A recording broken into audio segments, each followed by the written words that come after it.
23 cheap yet easy hacks for Minecraft. And these hacks get progressively more helpful as the video goes on, starting with this new way to never get lost again. In the past, we've called the lodestone an expensive item, because really it is. But now, because lodestones have changed their crafting recipe in the latest snapshot, only requiring an iron ingot instead of a netherite ingot, they're a lot cheaper. And it makes sense that they burn in lava. So if I take my compasses and I bind them to these three, now you can see it guides me to all those, and then I take my bundle, swallow those up, and now I can always see these compasses for important locations. Now granted, I can't hover over them and see which one's which, you'd have to know the order, but isn't that pretty cool? And then I could just take out all my compasses like that. So you can have multiple different waypoints bound to your bundle. I mean, you could put a lot of them in here, up to 64 if you wanted to. That's a lot. I feel like that would start to look like the control panel on a pilot's plane. So the idea is that it doesn't give more resources, but we're gonna optimize what you have. So for example, coal and charcoal cook 8 items, the planks cook 1.5, and logs also cook 1.5 items. So never cook with logs ever. First, you'd want to turn them into planks, and then cook the logs with planks to get charcoal, giving us even better returns. Also, another thing worth noting, this is a little bonus cheap hack, you can't cook with crimson blocks. If you turn those stems into planks, planks into ladders, like so, then I can smelt with ladders. I mean, it's not gonna be a great return, but it certainly works. Axe math. This is the fact that the axe, regardless of which axe you're using, does the exact same attack damage.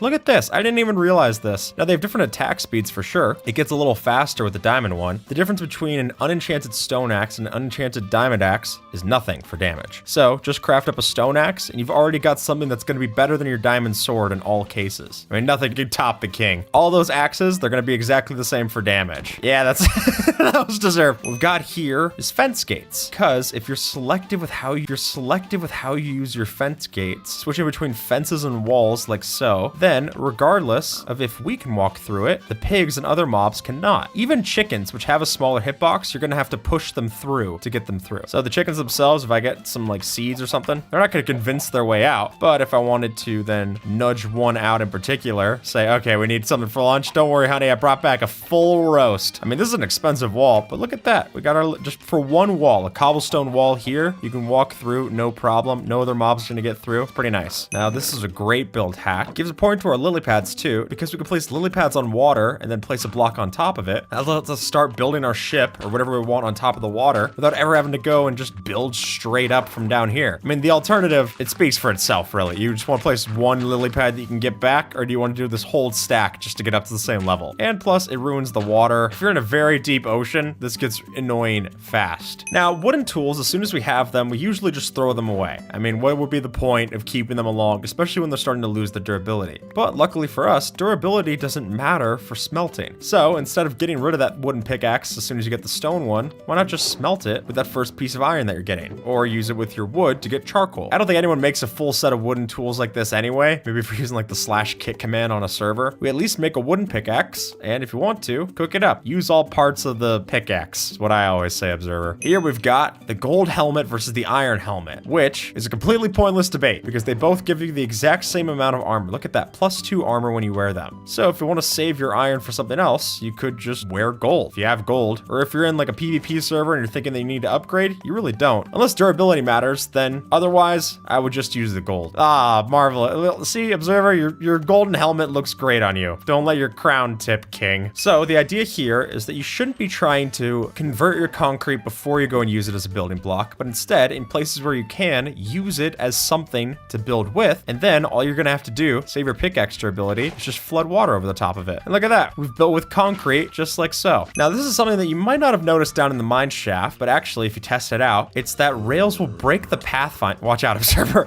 Rails will break the pathfinding of mobs. So even though Observer and I are in survival mode, they don't think that they can walk through this because there's a rail there. But now that it's not, they realize that they actually can walk through, and as soon as they're on it, they will walk through. But up until then, we can live just fine. I mean, just fine. I am on fire. You're already gonna be coming across rails down here anyway. Might as well use them where you can. You can do this in your house too. Just put like a string of rails right here, just like that. Completely safe from any zombies that might be out here. Wait, is Observer gonna be fine? Yeah, look at that. I would have personally wanted to trap him on the side with the sun, but you know, that's why you have knockback 5 billion steak. Do you know camels are good for combat, Observer? No joke. If I'm on a camel like this, then 2 tall mobs can't actually hit me. Now on a horse, baby mobs can't hit you, but just like this, riding on a camel, I'm completely safe. unscathed. I just go and hit them off. Okay, as soon as I hit them, they get a little too tall. So that might not be good. You might want to have some knockback like Observer does. Observer, knock away these heathens. This is my bodyguard. Ow. Okay, dude, thanks. Is the heathen in the room with us now? Jeez. But there you go. Completely safe, and you can bring a friend. Here we've got from camel combat to creeper combat. Since the idea here is that by using just a shield, we can use the creepers to kill other mobs. Look at that. I just took down the entire wave right there. Oh, okay. And the wave took down me. Easy come, easy go, I guess. But just by using this one shield, you can keep yourself completely safe from the creeper. Reinforcements. There we go. Yeah, knock them off into the stratosphere, Observer.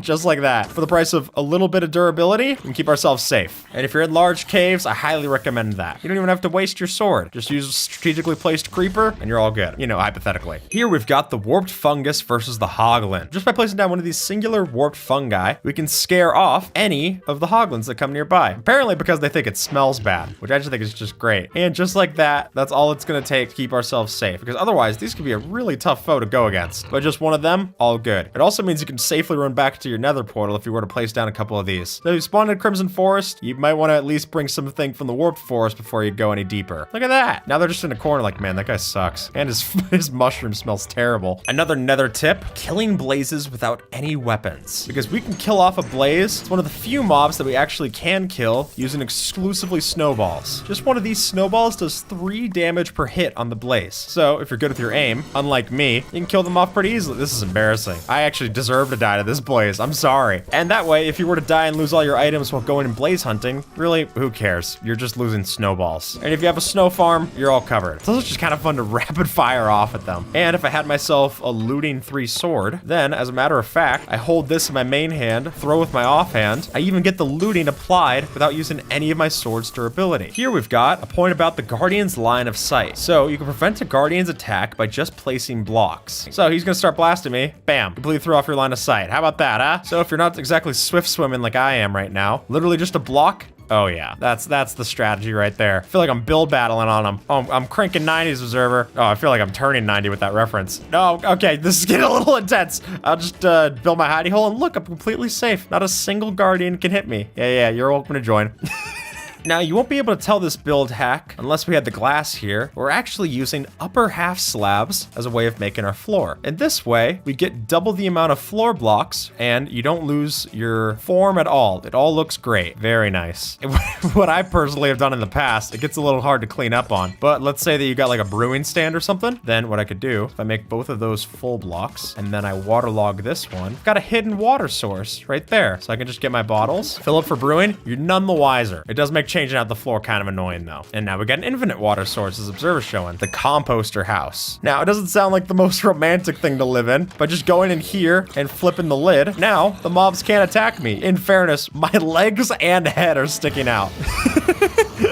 I'm just fine. I can scarcely believe this is working, but I'm just okay. Thanks. Wow. It is a little intimidating that one trapdoor is all that keeps me from no less than the entire cast of The Walking Dead. Okay. Ow, ow, ow. You flipped the lid and now I'm gonna flip my lid. So the idea here is that bamboo can be crafted into most, if not all of the useful wood products. And for example, we're talking about chests, barrels, our signs, sticks, anything you're talking about, pistons, doors, jukeboxes. We're starting to fall off a little bit here. Composters, not exactly useful, you know, but you can craft them with the bamboo. And it is the fastest thing to farm in the game. I mean, it just gets ridiculous going against this and just taking all of the bamboo. You can have it auto farmed with pistons and flying machines. It really gets ridiculous. But even if you're not, just go against a bamboo forest or plant down a couple of these yourself and insta break it with a sword. But just if you're gonna do this, don't make the mistake of crafting it into mosaic bamboo. You can't use that for anything except spaghetti. Campfires will cook for free forever. No fuel's needed after the crafting. So if I were to just go through and have a bunch of these, I can go hibachi style and just have all of the different pork chops I ever could want. I mean, this is just fantastic, folks. You really can't beat just having all of your food pop off exactly when it's ready. I mean, it is slower, sure, but it's also free. And I mean, come on. You don't even have to have any effort for it. It rocks. And by making lots of these, we can offset the time cost for them. And if you want to, even if I was to get rid of these, need to move space, I break one of these, I get the exact amount of charcoal that I used to to craft it. So I'm actually not even wasting the wood in the process. I'm still getting charcoal. Boat name tags, which is to say that if I were to craft a boat, I can at least craft one of these. I can't craft a name tag. I could trade for them. That husk is now never going to despawn, meaning that if I want to have an iron farm, keep my zombies safe, I get one of these guys in there. Works great. Not going to despawn. I don't even need a name tag. Don't need villagers. Don't need nothing. And here we lured it in using these turtle eggs. And it's also just an easy way to kill them too, or easy way for them to kill me. I did not think this through very well. Now, because of the bundles that were recently added in the most recent drop, this lets us condense our storage down into just a couple of bundles like so. Here we go with our dropper. Look at this. I can even color code them. If you don't exactly have shulker boxes in the early game, craft one of these up with some leather and string, and you're good. I mean, they changed the recipe too. It's a lot better. It only costs 1 leather, 1 string. Now I got my valuables bundle, my seeds bundle, my fundle bundle, and I can even put them inside of a shulker box for added shulker functionality. I can't exactly add shulker boxes in shulker boxes. We've got the most storage that we've ever had in Minecraft now thanks to bundles. You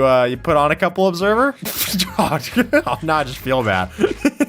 Kind of just looks like potato chips that you're eating when the particles get thrown off. Just eating your Lays. The trial chambers have plenty of useful loot, but some of it might not actually even come from the trial vaults. Instead, where we get them from, it's a lot cheaper to just go after all the copper here. And one of the reasons that this is great is because all of these are wax too. You don't even need honeycomb for this. You can get all the copper and all the different variants completely from this thing. But I can get my lightning rods here, copper bulbs too, at different oxidization stages, which can take a while of time as well. So getting them all just for the price of mining out this, that's nice. Alrighty, after swapping out all of the blocks inside of this trial chamber, we've got the grand totals of 123 waxed cut copper slabs, 4,367 copper blocks, 3,169 oxidized copper blocks, 1,324 oxidized cut copper blocks, 133 chiseled copper blocks, 621 copper grates, 164 copper bulbs, 283 oxidized cut copper stairs, 83 oxidized copper grates, 45,937 tough bricks, 4,679 polished tough, 97 oxidized copper trapdoors, 145 chiseled tough blocks, 2,568 chiseled tough bricks, and exactly 1 wax oxidized chiseled copper, giving us the total amount of building blocks of 63,694. So keep your castle to those dimensions, I guess. Here we've got, bone meal. This is showing us how to get a free and almost unlimited supply of bone meal. Now, the reason being is that if we were to go inside a soul sand valley and start to mine away all these blocks, each one of these blocks that we're mining is giving us 9 things of bone meal, which then lets us fuel our farms for a really easy and cheap cost. And as soon as you're using this kind of startup bone meal, if you're putting this into a farm, that you can then use the excess seeds in a composter to give you the remaining bone meal and start to sell fuel, there you go. Think of it like startup funds. This is a small loan of 1 million bone meal. The villager trading treadmill. The idea here is that we're going to take our villagers with their various goals, their various jobs. The trading order is sticks to emeralds with a Fletcher. From the weaponsmith, we can get diamond tools, as well as high-level enchantments from the librarian. And then if you want, you can get into selling string with fishermen and stuff. That gets even faster. Even if they try to fix villagers in the 1.14